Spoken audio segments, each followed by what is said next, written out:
ভারতবর্ষ নামক এক অতুল্য দেশকে জননী জ্ঞানে শ্রদ্ধা ভক্তির নামই বন্দে মাতরম। যে দেশে ভারতবাসীর জন্ম, যে দেশে সম্পদ গ্রহণ করে ভারতবাসী শরীর গঠিত হয়েছে, যে দেশের গৌরবে ভারতীয় নাগরিক বৃন্দের অন্তঃকরণ অপার আনন্দ লাভ করে, যে দেশ ভারতবাসীকে অন্তরাত্মার সন্ধান দিয়েছে, তারই মাতৃরূপা ভারত মাতা। এমনই বোধ অনুভূত হয়েছে অনুষ্ঠানে অংশগ্রহণকারী দেশের মাটি সংগঠনের সঙ্গীত ও বাচিক শিল্পী এবং দর্শক মণ্ডলী।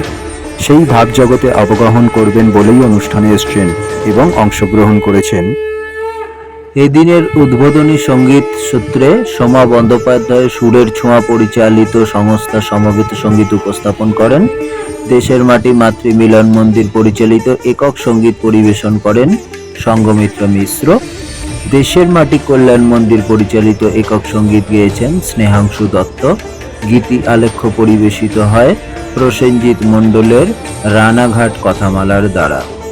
বন্দে মাতরম মানে দেশ মাকে বন্দনা করা। 5ই মে কলকাতায় এই মা অর্থাৎ অখণ্ড ভারতবর্ষের অধিষ্ঠাত্রী দেবী, তিনি মাতৃকা সাধনায় এক সনাতনী ভৌমরূপ। বন্দে মাতরম মন্ত্র উচ্চারণ করে ভারতবর্ষে স্বাধীনতা আন্দোলনে আত্মবলিদান দিয়েছেন হাজার হাজার মানুষ। এই মন্ত্রের অসাধারণ আকর্ষণী শক্তি, দিব্য শক্তি। এই মন্ত্রই এখন ভারতের সুরক্ষা কবচ। সেই মন্ত্রের শক্তিকেই সার্ধ শতবর্ষে এসে বিশেষভাবে অনুশীলন করে অন্তরাত্মায় শান্তিতেই ভারতীয় সাহিত্য প্রকাশনী ট্রাস্টের সদস্যবৃন্দ ব্রতী হয়েছেন। অনুষ্ঠানে বারবার সে কথাই স্মরণ করেছেন দর্শক ও শ্রোতা মণ্ডলী।